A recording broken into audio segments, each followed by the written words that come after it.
अस्सलामुअलैकुम जी। व्लॉग का आगाज़ कर रही हूँ और बहुत ही परेशानी के साथ है ईज़ल बहुत ज़्यादा रो रही है। मैंने कहा चले मैं ना इसको लेके ऐसे फिरती हूँ, इस तरह से थोड़ा सा हौसला करती है। हिम्मत तो बिल्कुल भी नहीं होती है। रात का टाइम है या पता नहीं मगरिब का टाइम था, तो इस तरह वो तंग कर रही थी बहुत ज़्यादा। फिर रात हो गई और मगरिब के टाइम नवीद भी आ गए थे।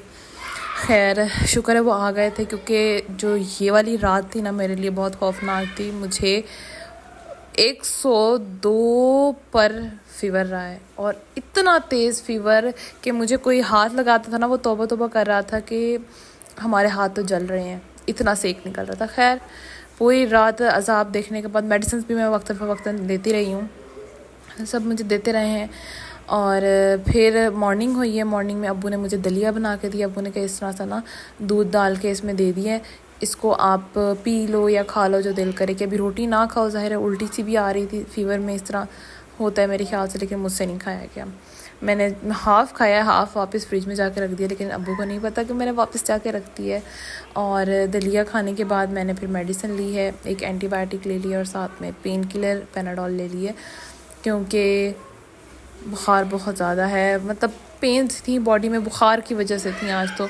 और कभी भी मैं सारी मेडिसिन एक ही दफ़ा नहीं खा सकती, कभी कभी खा लेती हूँ, लेकिन जब तबीयत बहुत ज़्यादा ख़राब होती है ना फिर मैं नहीं खा सकती। और नवीद यहाँ पे मुझे बहुत तंग कर रहे हैं कि इकट्ठे नहीं खा सकती, तुम छोटी बच्ची थोड़ी हो। मैंने कहा चलें ठीक है, कोई मसला नहीं है। अब उन्होंने कहा जी मुझे नाश्ता करना है और बाहर का नहीं करना, क्योंकि उनका गला ऑलरेडी ख़राब है। और वो मुझे भी कहते कि आपको भी तंग नहीं करना, रहने दो ये वो। मैंने कहा नहीं जी, ये तो मेरा फ़र्ज़ है और मुझे अच्छा भी नहीं लगेगा कि मैं आपको इतनी देर भूखा बैठा हूँ। तो मैंने कहा उनके लिए मैं खाना बनाती हूँ। मैंने कहा बस सिंपल सी रोटी और अंडा बना दो। मैंने कहा चलें ठीक है, मैं सिंपल ही बना रही हूँ, लेकिन मैंने कहा चलें थोड़ा सा चेंज कर देते हैं। और ये कुछ दूध है, ये मेरी अभी नानी अम्मा घर आई हैं तो वो लेके आई हैं असल दूध गाँव से। ये मैंने बचा के फ्रिज में रख दी है। और फ्रूट वगैरह भी थोड़े बहुत मंगवा लिए। मैंने कहा जो है ना इंसान इधर उधर गंदी चीज़ें खाने में इन्वेस्ट करता है, वो बंदा अच्छी चीज़ खा ले। अब दोबारा से अपनी वहीं अच्छी वाली रूटीन स्टार्ट करने लगी हूँ मैं। और मैं बना रही हूँ नवीद के लिए आलू का पराठा, चटपटा सा मज़ेदार किस्म का। रेसिपी आप लोग कहेंगे तो मैं आप लोगों के साथ ज़रूर शेयर करूँगी। और साथ में उनके लिए बना रही हूँ चाय। उन्होंने कहा दूध ज़ाहिर खालिस आया हुआ तो मुझे मग पूरा बना के देना चाय का। मैंने क्या किया कि सबसे पहले इसमें थोड़ी सी चीनी डाली है और दूध को मैं काढ़ रही हूँ। काढ़ का मतलब ये है रही हूँ कि उसको पका रही हूँ ताकि वो और गाढ़ा हो जाए और चाय बहुत मज़े की बने। और उसमें नवीद जो है ना कहते हैं चाय में सौंफ लाजमी डलवाते हैं, इलायची सौंफ। मेरे पास इलायची नहीं पड़ी क्योंकि इलायची बहुत ज़्यादा महंगी सीरियसली, तो मैंने सौंफ डाल दी और फिर चाय बना ली है। और साथ में उनके लिए मैं बना रही हूँ हाफ़ फ्राई अंडा। नाश्ता मैंने उनको करवा दिया है और उनका ड्रेस जो है ना वो मैंने सुबह सुबह वॉश कर दिया था। अच्छा, जब वो अचानक आते हैं ना तो फिर वो अपना साथ ड्रेस नहीं लेके आते, फिर उनको वहीं वाला वॉश करके दोबारा देना पड़ता है, क्योंकि उन्होंने क्लास लेने भी जानी होती है ना, इस वजह से। और वो अचानक ही आए थे, पता नहीं मेरी तबीयत ख़राब थी शायद। वो कहते कि मेरे दिल को ना अजीब से हौल पड़ रहे थे कि मुझे जाना चाहिए। वो आए तो क्लास लेने थे, लेकिन फिर वो यहाँ आ गए, उन्होंने देखा मुझे बहुत तेज़ बुखार था। खैर मुझे जो भी हो ना, मैं उनको परेशान नहीं करती कि वो अपना काम वगैरह कर रहे हैं, तो मैं उनको अपने बीच में क्या ये परेशानियाँ डाल के बैठी रहूँ, अच्छा नहीं लगता इंसान। कि जो चीज़ हम मैनेज कर सकते हैं ना हम वो तो करें ना, कम से कम अपने हस्बैंड को परेशान ना करें। मेरी आदत ये है, तो मैं कोशिश भी ये कर रही होती हूँ। लेकिन वो अचानक आ गए और फिर उन्होंने देखा और मुझे भी इतनी ज़्यादा खुशी हुई, मैं नहीं बता सकती आप लोगों को मुझे कितनी खुशी हुई कि मैं तकलीफ़ में हूँ और मेरे हस्बैंड अचानक से आ गए। और उनको फ़ील हुआ कि यार कुछ अच्छा नहीं है, मुझे मिल के जाना चाहिए या कुछ भी। तो फिर वो तो सिर्फ मिलने आए थे, लेकिन उनका प्लान चेंज हो गया। उन्होंने कहा कि मैं इधर ही जो है ना स्टे कर लेता हूँ। नानी अम्मा बेचारी आ गई हैं और मेरी और अम्मी की हालत देखते हुए उन बेचारी ने कहा कि मैं ही बर्तन धो देती हूँ। मुझे अच्छा तो नहीं लग रहा है, एक बुज़ुर्ग खातून होकर धो रही हैं, लेकिन मेरी नानी अम्मा इस चीज़ में बहुत एक्टिव है माशाल्लाह माशाल्लाह। बुज़ुर्ग हैं, काफ़ी बुज़ुर्ग हैं, लेकिन वो कहती हैं घर के काम करने से कौन सा हम घिस जाते हैं या बूढ़े हो जाते हैं, बल्कि ये तो हमारी सेहत है, हमें करना चाहिए। मतलब जितना हो सकता है हम अपनी बच्चियों का जो है ना साथ दें। तो इस चीज़ में मेरी नानी अम्मा और मेरी अम्मी बहुत अच्छी हैं, बहुत ज़्यादा। वो काम को कभी भी बर्डन नहीं समझती, कभी भी नहीं समझती। और मैं कहती हूँ हमें भी अपने बुज़ुर्गों से सीखना चाहिए। इंशाल्लाह मैं भी यही कोशिश कर रही हूँ और करूँगी इंशाल्लाह। आज ईज़ल को मैं नहीं नहला रही, क्योंकि ये जो मौसम है ना चेंज हो रहा है, जो हवा चल रही है, हवा तो बड़ी प्यारी लगती है वाली, लेकिन ये बीमार करने वाली है।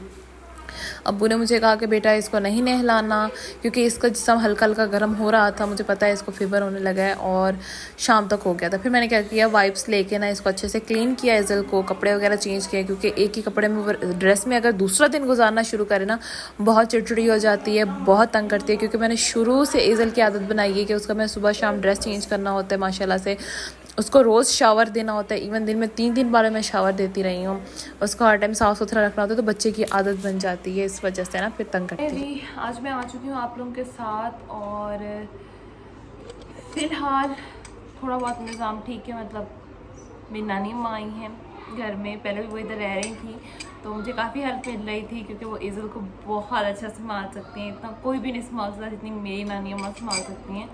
मतलब ना मैं उतना अच्छा संभाल सकती हूँ, ना मेरी अम्मी, जितना ज़ाहिर जितना बुज़ुर्ग इंसान होता है उतना उसको ज़्यादा पता होता है। तो मैंने कहा चलो आज से मैं ना अपनी केयर स्टार्ट करती हूँ, क्योंकि आज काफ़ी सारे मेहमान आए थे अम्मी की खबर लेने। खैर मेरी अम्मी के लिए बहुत सारी दुआ कीजिएगा। वही बात आ गई कि मैं हर टाइम रोना धोना कैसे आके करूँ, बस आप लोग दुआ कीजिएगा, अल्लाह ताला उनको सेहत दे, उनकी तबीयत बहुत ज़्यादा ख़राब है। बस मेरे मामू लोग आए थे, मेरे मुमानी लोग आए थे, तो असल में ना अब एक काम थोड़ी है, ट्यूशन के ना बच्चे आए हुए हैं काफ़ी सारे, तो उन्होंने पढ़ना होता है मेरी सिस्टर के पास, लेकिन उनकी यूनी स्टार्ट हो गई है तो उनका टाइम नहीं है, तो फिर मैंने कहा चलें आपकी जो है ना कुछ बन रहा होता तो मैं आपकी हेल्प कर देती हूँ। तो काफ़ी हमारे गेस्ट आए थे, उन्होंने जैसे ही मुझे देखा उन्होंने तो मुँह उनके खुल गए, आंखें उनके खुल गई कि आयशा तुम क्या थी और तुम हमारे साथ हो क्या गया, तुम तो हर टाइम इतना फैशन कर लेती थी, इतना खुद को मेंटेन करके रखती थी, अब तो तुम्हारी आंखों में काले हल्के पड़ गए हैं, ऊपर भी नीचे भी, इतनी कमज़ोर बाल है ना। मैं आपको हाथ लगा के दिखाती, वैसे मैं यहाँ से देखिए गंजी होना स्टार्ट हो गई, अब इनकी भी हफ्ते में एक दफ़ा मैंने कंघा करना होता है, और वो मैं आज करूँगी तकरीबन 4 दिन गुजर गए मैंने कंघा नहीं किया बालों में। वीडियो बनाने के जब बाल खोलो तो ऐसे ही खोल लो, दोबारा से बांध दो। आज मैं कंघा करूँगी और आप लोगों को लाइव रिजल्ट ज़रूर दिखाऊंगी इंशाल्लाह कि मेरे बालों के साथ क्या हो रहा है। ऐसे बाल उतर रहे हैं, ज़ाहिर है जब ना केयर की ना अच्छी डाइट, यकीन करें मैं बिल्कुल भी नहीं ले रही, लेकिन हाँ आज इतनी मेरी इंसल्ट हुई है ना सबके सामने, तो मैंने थोड़ी सी गैरत पकड़ी है। गैरत क्या पकड़नी है कि मेरी अम्मी और नानी ने मुझे स्पेशली कहा है कि बेटा सारे काम साथ चलते रहते हैं, ज़ाहिर है सेहत बीमारी हर चीज़ अल्लाह की तरफ से होती है, ये चीज़ें चलती रहती हैं, लेकिन अपने पर अब थोड़ा सा ध्यान दो कि तुम्हारी हालत टोटली ख़त्म हो चुकी है, तुम वो आयशा नहीं रही। तो फिर लोगों को भी देखते हुए मेरे साथ बहुत जो है ना मुझे गलत फीलिंग आई है।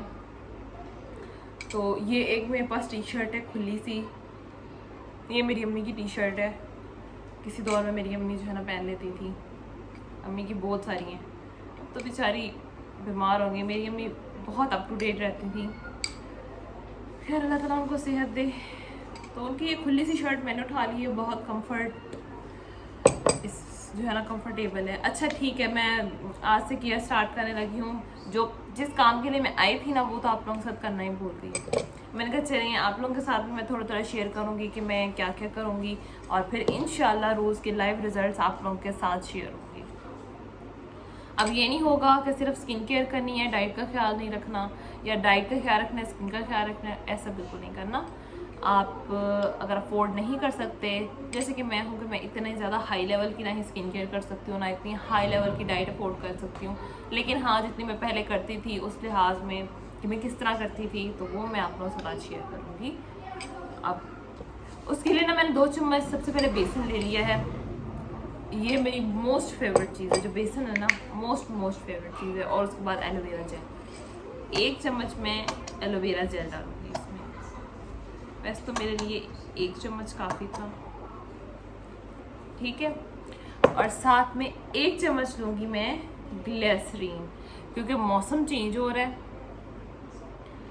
अब बहुत ड्राई मौसम है। सर्दियों में कुछ ड्राई होता है, लेकिन इस मौसम में ना अजीब से ड्राई होने लग जाता है, वो अजीब सा कुछ होने लग जाता है, तो वो वाला ड्राई हो गया, तो ग्लिसरीन ज़रूर यूज़ करनी है। डाला है ताकि इसकी ये वाली कंसिस्टेंसी बन जाए, बस ये 2 चीज़ें मैंने ऐड की। ये वाली मैंने इसलिए बनाई है ताकि मेरी स्किन जितनी ड्राई है या इसमें जितनी भी गंदगी है आज वो इससे निकल जाए, क्योंकि बेसन वाही चीज़ है जो इस चीज़ के लिए बहुत बेस्ट है। कोई ब्रश वगैरह मैं यूज़ नहीं करूँगी, मुझे नहीं पता कहाँ है, इधर इंटेंशंस में कोई चीज़ नहीं याद रही, हाथों पे लूँगी डायरेक्ट इस तरह से करके ना। अब ये जो ग्लिसरीन है ना, इसमें पहले नंबर पे बेसन ने काम दिखाना है, स्क्रबिंग का, स्किन क्लीन करने का, जितनी भी डर्ट है वो आप लोगों को उतरती नजर आएगी लाइव। दूसरा काम करना है ग्लिसरीन ने आपकी स्किन को अंदर तक मॉइस्चराइज कर देना है। तीसरा काम करना है एलोवेरा जेल ने आपकी स्किन को बिल्कुल सॉफ्ट कर देना है। और जो हम बेसन को अगर ऐसे सादा ही स्क्रब करते हैं ना, थोड़ा सा हार्श सा लगता है, लेकिन जब हम उसमें ग्लिसरीन ऐड करते हैं ना तो बहुत सॉफ्ट हो जाता है। मैं आप लोगों को एक बॉडी स्क्रब भी बना के दिखाऊंगी। फेस को मैं अच्छे से वॉश कर रही हूँ, बस मेरे हेयर स्टाइल वगैरह को इग्नोर कीजिएगा, आजकल जो सिचुएशन चल रही है। अब मैं अपने फेस को अच्छे से क्लीन कर लूँगी टिश्यू के साथ। जब मैं अपनी स्किन केयर करती थी ना, जब मैं अपनी केयर करती थी तब मैं टिश्यू के साथ ही मुँह साफ़ करती थी। अब तो मुँह धोए भी अरसा हो गया था, यकीन करें 4 दिन के बाद मैं साबुन से मुँह धोती हूँ। लेकिन खैर आप लोगों ने मेरी लाइव स्किन भी देख ली कि किस तरह की हालत हुई भी फिलहाल इसकी, मेरे बालों का हाल भी देख लिया है। जब मैं कंघा करूँगी ना वो भी दिखाऊंगी। अब हम साथ साथ केयर शुरू करेंगे। रोज़ एक रेमेडी, एक चीज़ की मैं आप लोगों के साथ शेयर किया करूँगी। आप लोगों ने स्किप नहीं करनी, पूरा वीडियो रोज़ वॉच किया करना। ये देखिए, नोज़ पे शाइन चेक करें, स्किन पे कोई चीज़ नहीं है। अभी आप लोगों के सामने मुँह धो के आई हूँ, गीला था फुल फेस, और आप लोग इस रेमेडी से स्किन की शाइन चेक कर सकते हैं। ये होते हैं लाइव रिजल्ट्स। अब मैं क्या करूँगी,